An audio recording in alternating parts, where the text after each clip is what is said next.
Good evening. Hello. It's 6:00 p.m. The Board of Trustees of the Brenham Independent School District is now convened. I wish to extend a warm welcome to everyone present. In collaboration with our families and community, Brenham ISD is committed to providing an exceptional education for all students in a safe environment. As the Brenham ISD Board of Trustees, we are here to provide local citizen government and oversight. The management and day-to-day operations of the district are the responsibility of the superintendent. This is a public meeting of the Board of Trustees. School board meetings are open to all who wish to attend and hear the matters discussed. Audience participation is limited to the public comment portion of the meeting.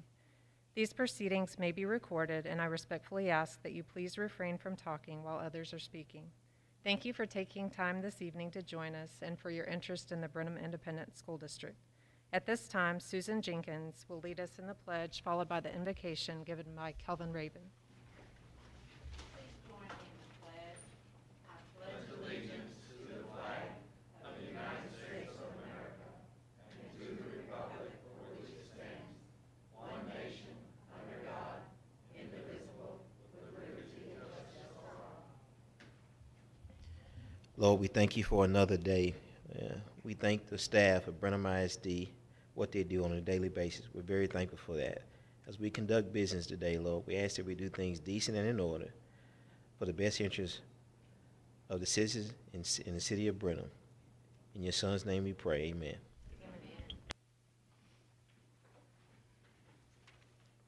We didn't have anyone sign up for public comment, so at this time we will receive an update from the superintendent, Dr. Chaplin. Start tonight with some recognition. I want to introduce Jamie Woodall. Jamie, if you'll stand so you can be recognized, and let me sing your praises for just a minute. You know, the first time I met Jamie, we were in this room, and she was leading a COVID response team meeting. And so there was every leader in the district just about was in this meeting. There's probably 20 of us in this room. And she stood in front, and I walked out, and I asked Mr. Kitchen, I said, okay, who was that?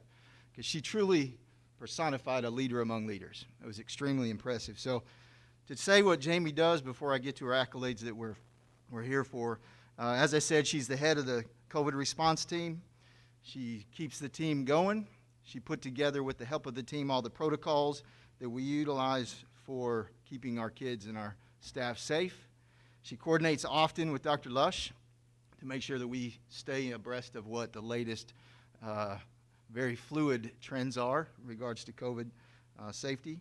She coordinates with the media any COVID response stuff to make sure the message is delivered through the lens of a medical professional. And then she also coordinates and takes a lot of pressure off of our nurses to make sure that the forms that have to be filled out correctly and helps them in any way they can. So I say she does all of that, and that's not even her job, right?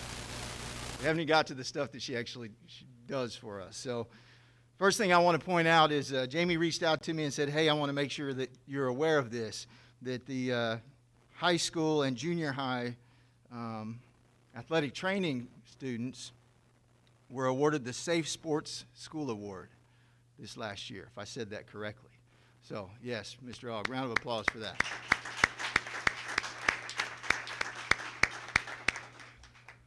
So Jamie said, am I going to have to say anything? And I said, how many students do you have in your program?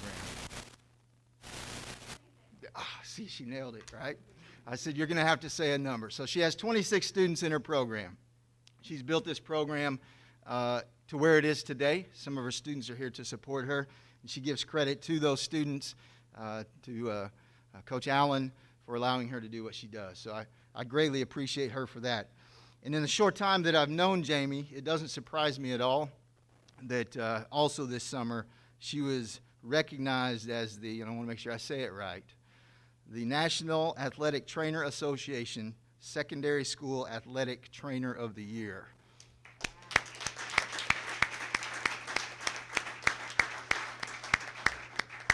I can truly say that Brenham, for a lot of reasons, is lucky to have Jamie with us. So congratulations, Jamie. Well, way to represent Cub Nation. You're welcome. Yes, I think that's appropriate. Good call. With her kids, yes, with your students and our kids. So Brittany Rogers is the head athletic trainer at Come on up, Brittany.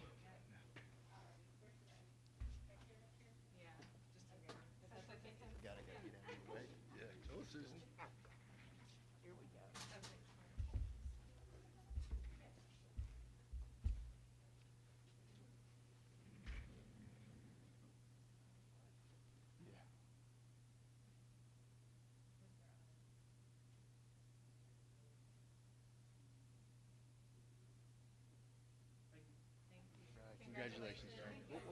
Thank you. You're welcome. I thought you were coming down. Oh, no, no, no. You're a good man, Mark. Thank you. And now our Director of Business and Finance.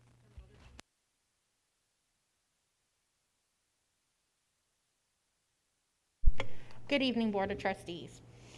Tonight, I'm very pleased to present to you our school first rating. This rating is for the 1920 school year, and it is using the 1819 data. I am pleased to announce that we received a superior rating this year, and we received a perfect score of 100. There are 15 indicators. I don't think we need to go through each one of them. You can see them in your report. There is one indicator, number 5, that was not scored this year, and it's related to net position and percentage change in membership. And I believe this is one of the ones they won't look at next year because of COVID also. But I went back and looked. We are going to receive 5 extra indicators next year, and so we will certainly try to do our best to continue the same high standards. And I just need you to be aware of what's going on. We've posted it on our website and done all of the things that we need to be in compliance. But I'm very thankful for the business office staff, all the campus secretaries and administration that worked together to achieve this score. Thank you. Mm-hmm. Any other questions or comments? Thanks, Kim. Okay, now we have the superintendent's report. Dr. Chaplin. Okay, got a couple things on my list, but I have to start with the one that I know we were very excited about. So I need to thank Brandy, Lori, and Sarah. If you guys will stand up real quick. There you go. So we submitted our asynchronous plan to TEA, and we received word back this last week that it was approved. So great job, ladies.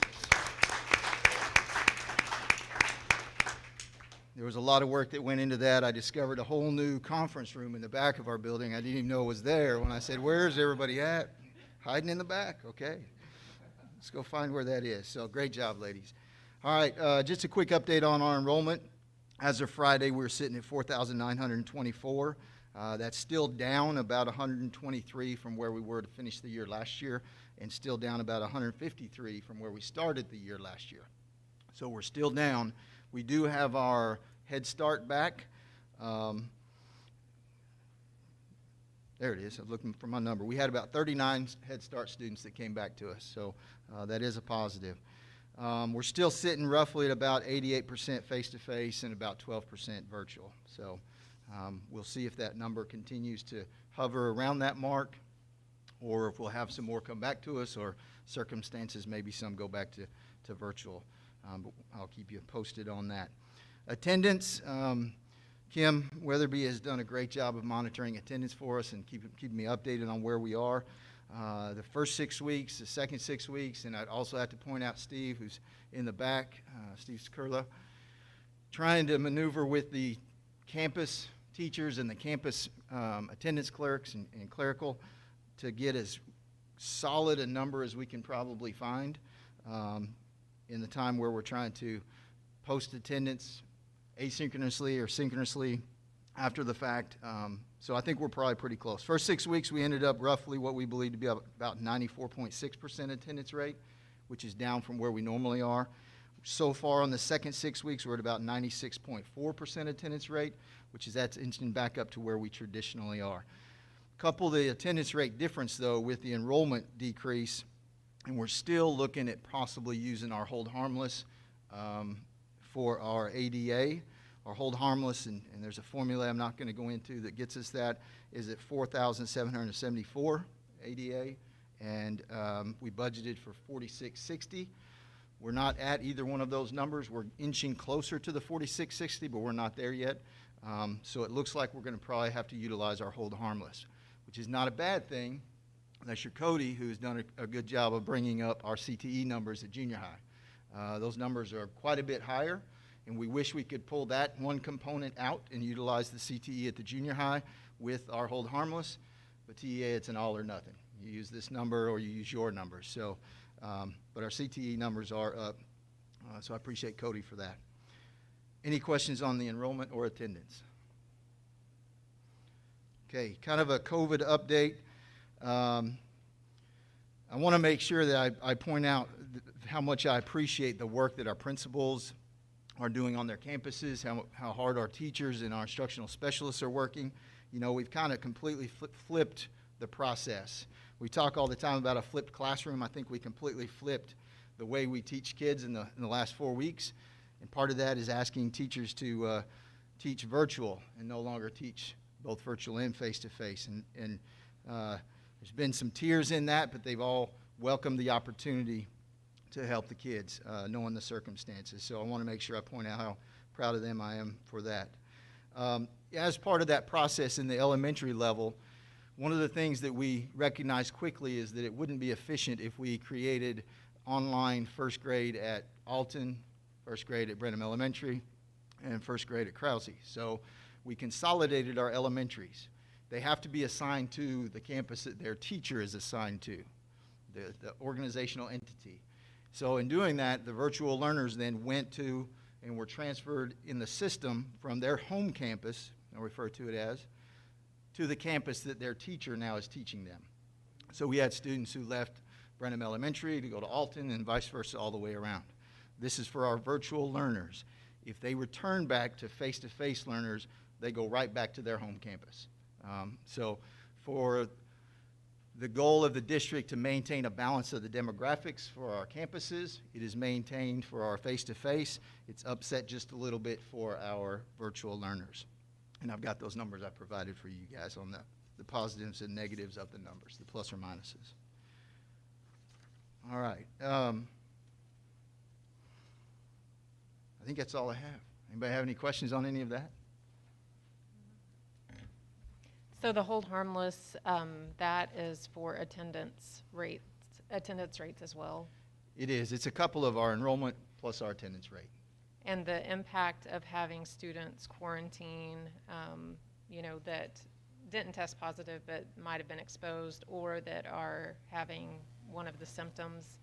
I'm surprised that it hasn't impacted attendance more. Well, if those students are learning remotely, asynchronously or synchronously, because as soon as they have to go into quarantine, we put them on a virtual plan with our face-to-face teachers, so we get attendance that Okay. way. As long as they're Doing the- participating, okay. engaged, yes. It might have been a dream I had, but on Snapshot, did the state prolong that, or we have it on the same, is it on the same day, time this year? It's the same time. I guess I had a dream, I guess. I don't know where it came from. Yeah, no. That's one thing that wasn't postponed. Yeah, that's right, that's right. Yeah. Any other questions? Okay, thank you. Next, Assistant Superintendent Brandy Hendricks and Director of Curriculum and Instruction Sarah Cook will present the fall NWEA MAPS assessment data.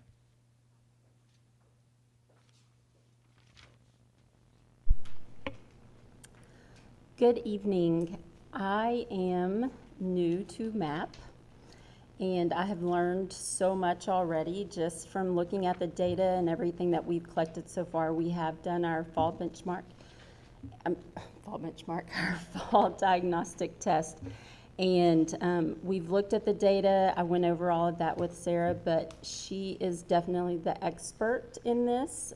She knows this stuff backwards and forwards, and so rather than me bumbling through it, I'm going to let her do the report tonight and kind of walk you through where we are with the COVID slide and just this year, at the beginning of the year, compared to last year at the beginning of the year and what COVID did. And she's going to talk us through, and she's got some great reports for y'all.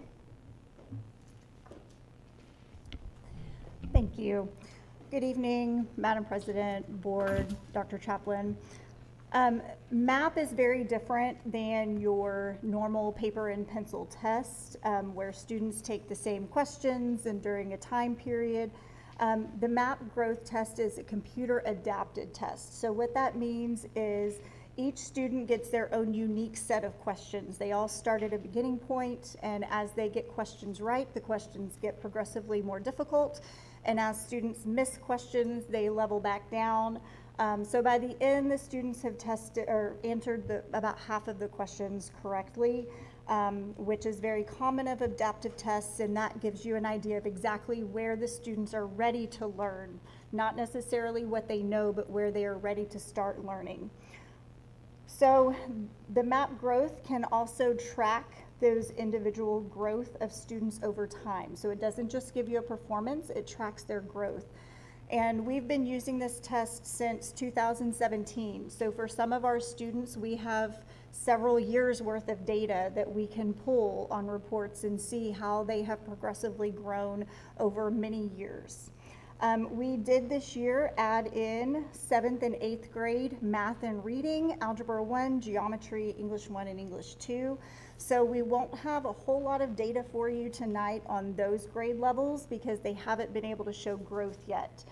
So we'll be able to tell more from those new tested areas with our middle of year test that we take in January. So I want to walk you through first the math, okay? All of these scores that are given, they're on a scale, it's called a RIT score. And that represents the student's achievement level at any moment and helps measure their academic growth over time. It's a stable scale that accurately measures student performance regardless of an age, grade, or grade level. So the bar graphs here, these are going to represent the growth in RIT score from the fall. The bottom graph on each page is the fall of last year to the fall of this year, and then it's that same grade level, the growth shown last year at the beginning of the year to the year before. So you can see those two comparison groups. For Alton, we can see that for all of the campuses, you will not see any growth for kindergarten since this is their first test. First and second grade are pretty close to where they tested last year, so that's good news for Alton math. Third and fourth grade are a little below what their expected growth from last year to this year. And after we go through all of the math, I'll kind of show and talk about what those trends are, because we see those trends happening across all three elementary schools.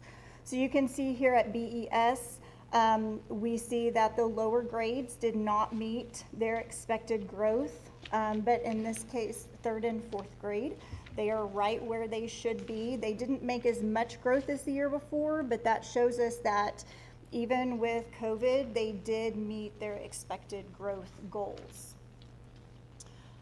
For Krause, it looks a little bit different. We can see that for first grade and fourth grade, those areas were the ones that did not quite meet their growth. But second and third are right there close to target growth. For BMS, and I want to preface first that these graphs they're at a little bit different scale. So it looks like a large gap there between the diamond, which is the expected growth, and the bar at their actual growth, but it's just a different scale on the left-hand side. So when we think about going from 5th grade to 6th grade math, the curriculum increases in rigor quite a bit. So it is not uncommon for us to see that slight dip there at 6th grade, and we do expect to see that gap close as we go through 6th grade instruction. That is something that we do typically see, whether we've been closed for COVID or not. So you can see that was there the year before as well. Here, we do not have any data for 8th grade because they did not test last year in 7th grade. So we'll have to look at that growth when we come to the middle of the year. But we do see that the 7th grade was lower than expected. Just a caveat there, we had a lot of technical difficulties on the days that 7th grade attempted to test, and it was not with our systems, it was with MAP. And so after about 3 tries, we took the data that we had because it wasn't worth losing in another instructional day for the students to try to catch up on that test. And so we came to the conclusion that instruction trumped this, this measure for this first test round, and we'll gather that data in January when we test again. So only 162 students got tested in math versus 269 in reading. So the data is going to be a little skewed. So overall, when we look at math, and we don't have any growth for high school, so I'll give you some performance data on that in just a few minutes. The overall data shows us right now that math is really the area that we need to focus on. Our reading scores, as you'll see in a minute, they really are fairly close to what they should be or have been in the past.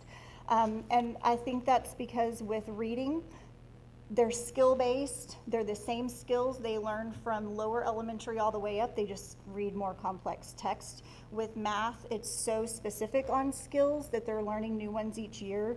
And without that constant practice, they lose that fluency. So we hope that through our Education Galaxy online intervention programs and just with practice in class that increases. For the reading data, we can see there that 1st and 2nd grade are below growth, and while 3rd and 4th met or exceeded. With 2nd grade in reading, there's always a big dip from 1st to 2nd grade because the test is no longer read to them. In kindergarten and 1st grade, they get the test orally, and when they move to 2nd grade, they have to read the test themselves, so the scores are traditionally lower there. And when we look at 1st grade, almost across the board, it is lower, and we attribute that to missing that last 5 weeks of intensive in-person reading instruction that are a lot of those heavy skills that the students need as they are learning to read. BES, you can see the same trend, lower in 1st and 2nd, meeting growth goals in 3rd and 4th, and the same for Krause. When we get to the middle school, you can see there that they're just slightly within less than a RIT point away from their growth goal. And so they are very close to that expected growth. And again, the graph scales are a little bit different. So it looks as though they're much lower, but they're really within less than a point from reaching their growth goal. And then for 7th grade, again, they did not meet, but if we looked at their average scores and performance, our average student score was 215.3, and the national average is 214. So while we didn't meet our growth goal, we did exceed the performance standard that is nationally set through these tests. Since we did not have kindergarten data, growth data to show you, I wanted to show you this. This is performance, and we pulled any students that were the 40th percentile or below, which are considered below average. So we do have groups of students that we know need extra assistance.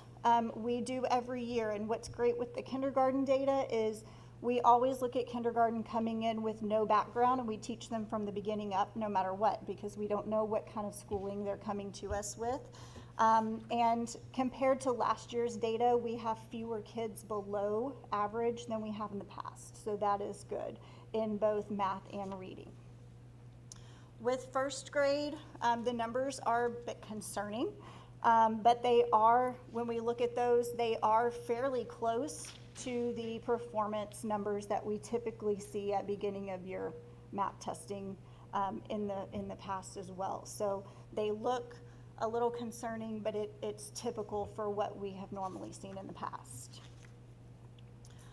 With 7th through high school math, You can see there, again, that follows, with the exception of grade 7, those math trends we talked about with needing to practice with the fluency and just the practice with skills. So those numbers are a little high. And then when we look at the reading, those are a little bit lower again than as the math, as we saw with all the lower levels as well. So from all of that, we've kind of narrowed our area of focus, as we said, to early literacy, just really great tier 1 instruction in the classroom and intervention.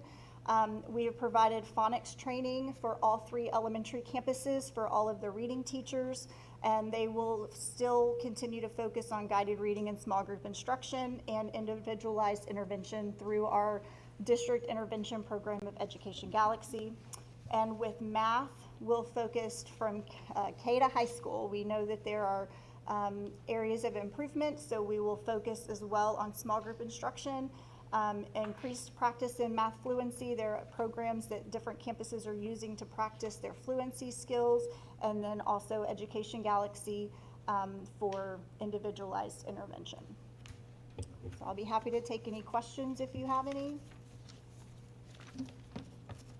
Did our virtual students also take these exams, and are they included in these scores? Because I noticed it said in Algebra 1 that 114 students represented over half of the Yes. freshman class. That's very low numbers. Our freshman class is usually so much higher. Yes. That was one question. The other question I had is about how long do these students test?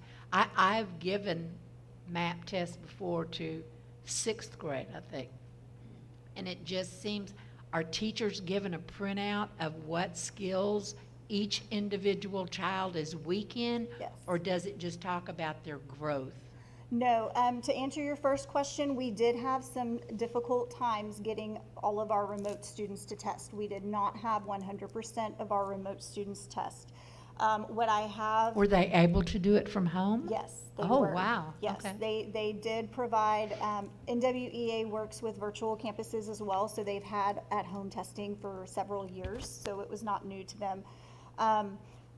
As students are coming back as they come back to campuses, I am really pushing for the teachers, if they can test them, to go ahead and get the test taken, even though it doesn't pull in with our district data. It gives them a data point to compare to for middle of year. But, they, several times, it was, attempted to test some of our students that were remote, and we just couldn't get them to log on and test. So that was an issue. So no, that is not 100% of our remote students, which does not give us the data we need for that. For the reports that you can pull, we can pull district all the way down to individual students. So you can get a report that tells you every student's exact percentile. It breaks it down into subcategories of each subject and how they do in each of the subcategories. It gives you how long they took to test, their weaknesses, their strengths. It breaks it down even to, specific TEKs. And even if they're in 4th grade and they have deficiencies, it tells you all the way down to whatever grade level TEK they're ready to learn. So it is very extensive reporting, and teachers are using that during PLC to determine small groups and what each student needs individually. One thing I noticed, especially on the elementary, since they're side by side from last year and this year, the grades that were closest to target last year are, for the most part, are the ones that are closest to target this time. I mean, they very much, if you overlaid them, they were kind of mirrored. Yes. Curiosity, what does RIT stand for? It is, I can look up the exact representation of the letters, but it is, it's just a scale that tells you exactly where they're ready to learn. No matter what grade level, what subject area, it's a scale that's been created. Any other questions or comments? Thank you very much. Next, we have our consent agenda. We can pull any items for discussion or approve in one motion. Make a motion to approve the consent agenda as presented. Okay, we have a motion made by Kelvin Raven, seconded by Mark Schneider to approve the consent agenda as presented. All in favor? Aye. Opposed? The motion carries. Okay, next, consideration and possible approval to set dates and times for board workshops to begin district vision and planning. And our superintendent, Dr. Chaplin, will lead this. A couple of things I wanted to kind of go over before we got started with just the dates is kind of the overview of the process. One of the things that I've mentioned to you guys in the past and talked to the staff and put in our weekly update is my desire to try and formulate or revisit the district's vision, mission, and beliefs, primarily to make sure that I'm understanding, of what we mean by those words. I've said many times, words have meanings. I want to make sure that I'm interpreting those. And if there's an opportunity to revisit and recreate or go with what we currently have, then I'm at least hearing the conversations that are being had about those words. So one of the things I want to make sure that we do is provide opportunities for community input on that, and teacher input, student input, business input, just about every portion of our stakeholders is represented there. So the way the process works, I've been doing this since I arrived here, kind of doing a strengths, opportunities, and threats, a SWOT analysis of where we are to try and formulate in my mind some guidance giving to Casey and Associates who we've contracted with to help us with this process. I'll provide that data when I get it all finalized, both to you and to them, to kind of see where we are from my short-term lens that I've been here. The first meeting of which I'm going to ask you guys to try and set a date. During that first meeting, it's a meeting of the team of 8. We'll meet, we'll go over kind of that SWOT analysis, but also do a team trust and then a good governance inventory just to kind of create a baseline. Where are we currently at with what we do? From there, the second meeting then, still the team of 8, but now we bring in a community group we call the strategic planning team. This is ideally somewhere between 25 and 30 community members. I'd like to do it face-to-face in a facility that's big enough we can all spread out so that we can interact as much as we can with COVID protocols in place, but so we can engage in those deep conversations about what it is we believe. And the purpose of that is to come out with exactly that. Roughly 6 statements of what we believe from different lenses. We believe this about teachers. We believe this about students. We believe this about the role we play in the community and certain things like that. So that would be the second meeting. The first meeting is traditionally about 3 hours, give or take, depending on our conversations in depth. The second meeting with the community members and team of 8, traditionally we go 3, maybe 4 hours because you have more people there. So there's a lot more voices in the process, hopefully a lot more conversation, digging deep into what the community sees the district needs to be doing as we reflect where it should be reflected in those beliefs we come out of there. And then a third meeting would be the team of 8 coming back, knowing the conversations that the strategic planning team had, participating in those conversations, participating in formulating those belief statements. And so we come back as a team of 8 and we look at those belief statements, and there'll be some terminology that jumps right out at us. And we take that terminology and we formulate our vision and mission statements. So traditionally that's 3 meetings. It can be more if there's some in-depth conversation and reflection that we need to do. We can slow it down a little bit. Traditionally, it takes 3 meetings. So I put in our weekly update those dates, and I apologize I didn't set them in front of you tonight, so I intended to do that, and it just slipped my mind. So some of the dates, let me read off those, and we're looking for 3 possible dates. I'm going to read those off to you, and then I'll have Debbie reach out to you guys tomorrow and see if you've coordinated with your calendars to say, yes, these dates work. And again, I sent these in the weekly update if you have those. So I tried to stay off of Wednesdays and tried to avoid other obligations that I knew were conflicting. So here's the dates. And these would all be in the evening, say 5 or 6 o'clock, but all in the evenings. November 2nd, that's a Monday. Thursday, November 5th. Monday, November 9th, Tuesday, November 10th, Thursday, November 12th, Tuesday, November 17th, and Thursday, November 19th.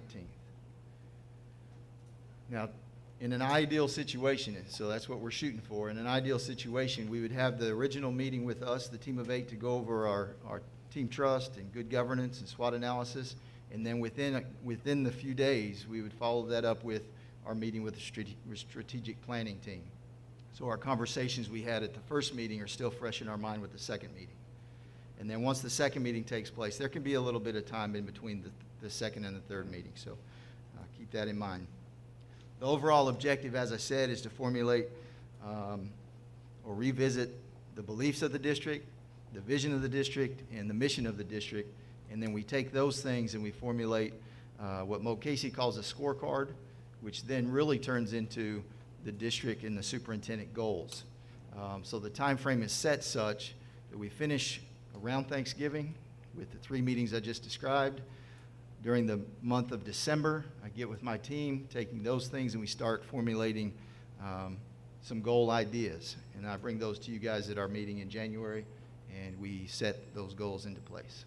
So that's the overall picture. Any questions on that?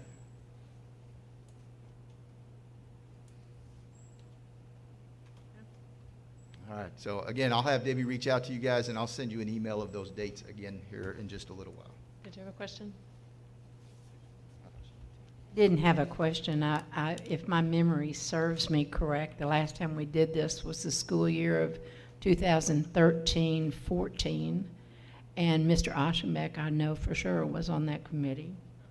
And if my memory also serves me correct, I was the only board member. I don't know. Are you trying to get out of it? I'm just thinking maybe I have so much experience that I could probably comp out of this somehow. I don't know. It is Or very be the voice of interesting. experience. It is a very interesting process that you go to, and it's a great idea because it has been 7 years. Well, one of the things I ask is traditionally that second meeting is done without a quorum of the board. So in my conversations in preparation with this, with the facilitating group, I said, all right, we'll leave it at 3. I'll get 3 names. And they said with my newness, they felt like it would probably be good if all 7 of us, and my 8, including myself, were participating in that. So again, we all see the lens, and it becomes our belief statements, our vision, and our mission. So. And there's board members that we have now that weren't on the board whenever it was done previously. So it's definitely time to update. One final word on this. One of the things that I'll also ask Debbie to help me with is to ask you guys for people who could participate as one of the people on that committee. It's kind of descriptive as to what, quote, type of person as far as business person, parents with school kids here, parent or community member that has a child that's not in public schools, people in city government, those kind of things. But one of the things that I'm very passionate about is to make sure that if I were to look through that window at the room in which we're conducting our meeting, and I look out in our hallway, the demographics are equal.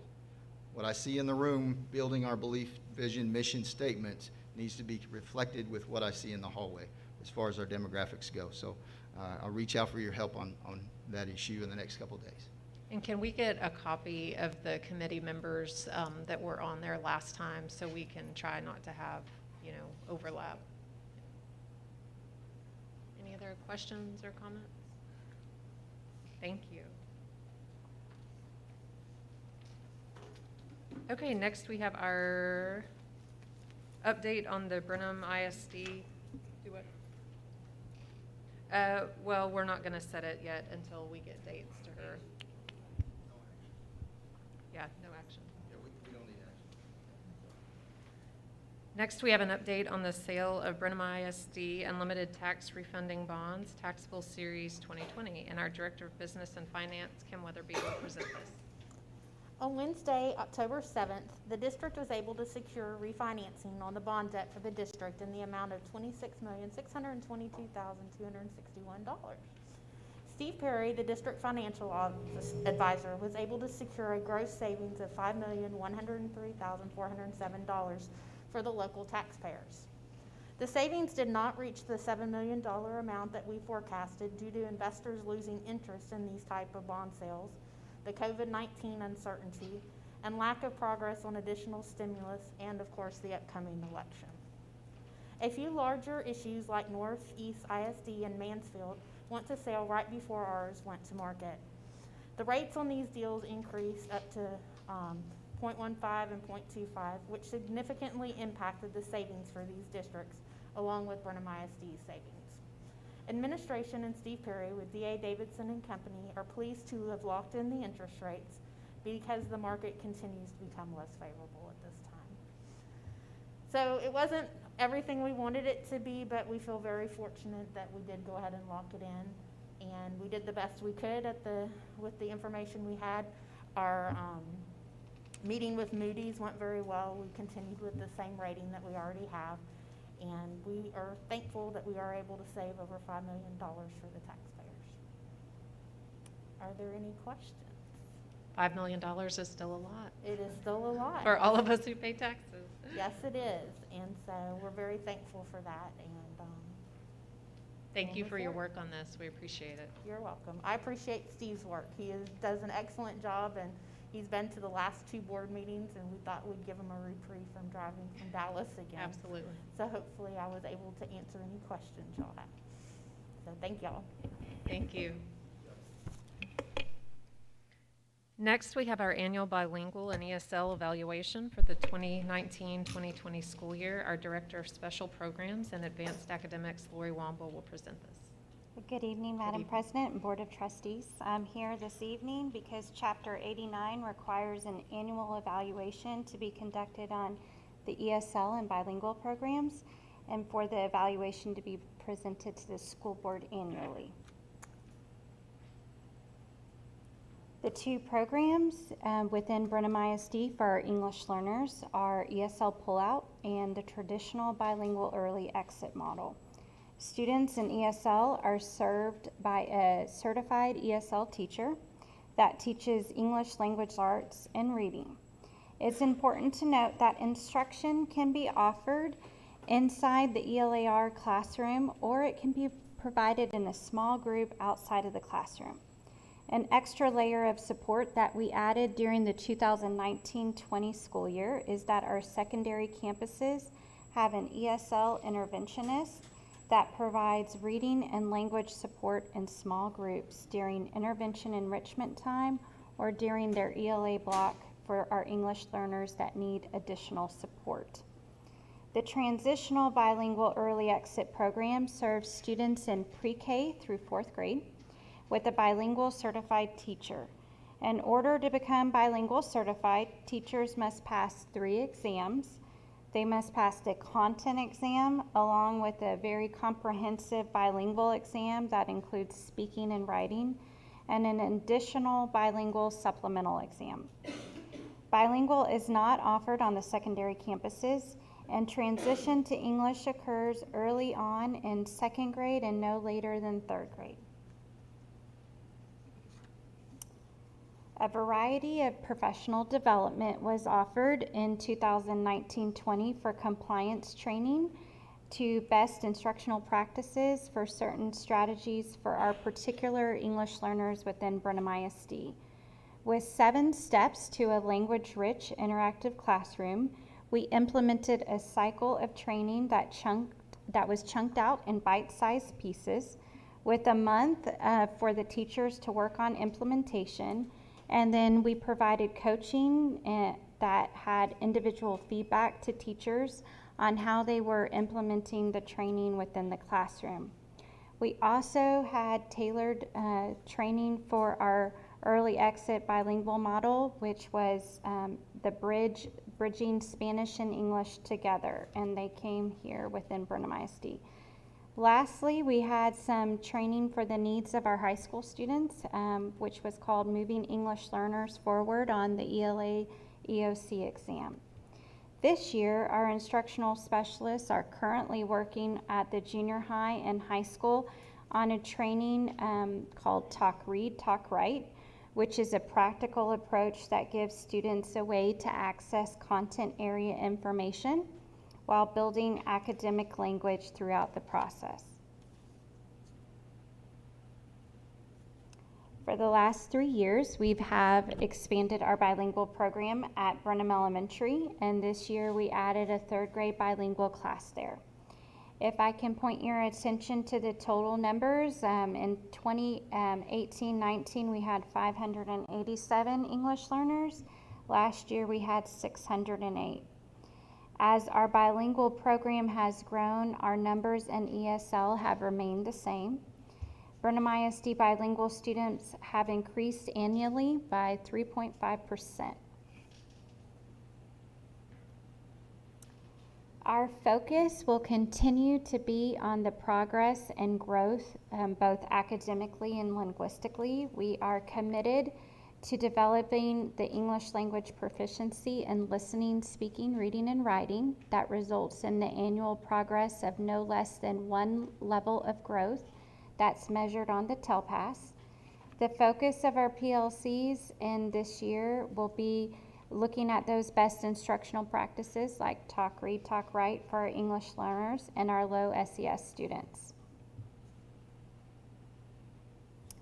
This chart right here shows data that was actually from 18-19 due to no STAR data because of the COVID school closure.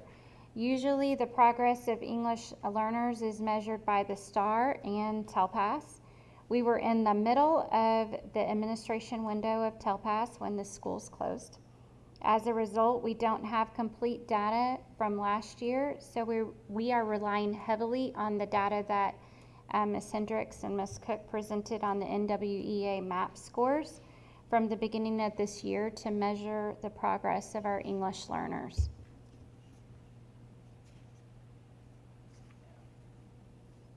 Our 2 biggest areas that were our strengths 2 years ago was math, and I believe that will continue to be. That has been the trend here for a while.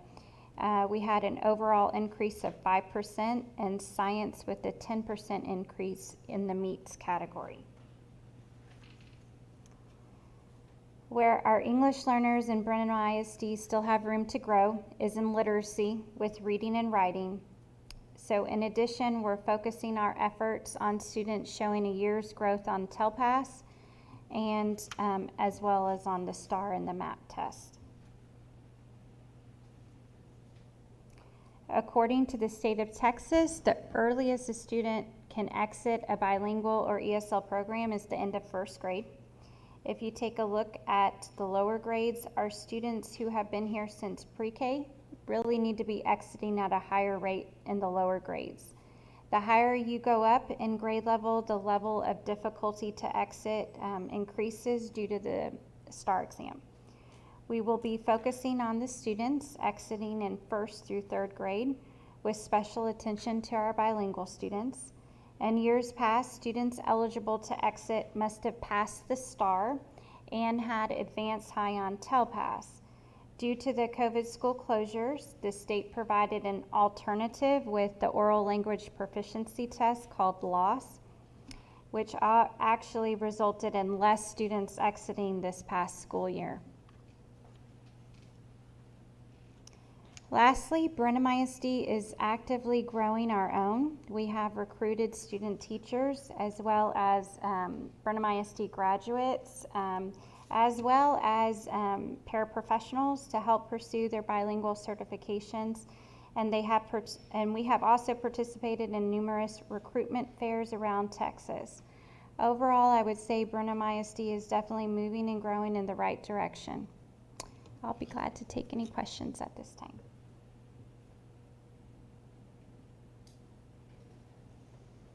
It looked like we had more growth in the ESL numbers at junior high and high school. It's not a question, it's just something I noticed. Yes, for some reason, we do get students that are new to the district in those upper grades, which is why we particularly we have a full-time ESL interventionist here at the high school, Linda Moody, who does a wonderful job. full-time at the high school because we had such a need there. And then we have another ESL interventionist, Amanda Deeds, who also does an excellent job, and she's split between the junior high and the middle school because we first saw that need there on the secondary campuses, and we wanted to fill that first. So it's just a trend. I can't really explain why, but that is generally when we get new students and their English learners, besides our pre-K students, they end up falling in the junior high and high school. Thank you. Mhm. Any questions? Thank you so Okay, much. thank you. Next on the agenda, we have our monthly reports for information purposes. These are the same monthly reports we get in our emails each month. Did you want to say anything about that? Just real quick, to make sure we streamline communication between you guys and the district, I wanted to put these on the agenda and also ask if there's any questions on those reports, because there are so many different avenues that questions could come from. If you do have a question, check it out when you get your board book, and then shoot me an email and I'll disseminate that question to make sure we're able to answer it during the board meeting. If you have a question on it, then obviously definitely ask the question, but mainly this is for transparency purposes. Any questions? Okay, next we will go into executive session at 6:52 p.m. according to the Texas Open Meetings Act, Texas Government Code, Chapter 551.074, Personnel Matters. All final votes, actions, or decisions will be taken in open meeting. Thank you and have a good evening.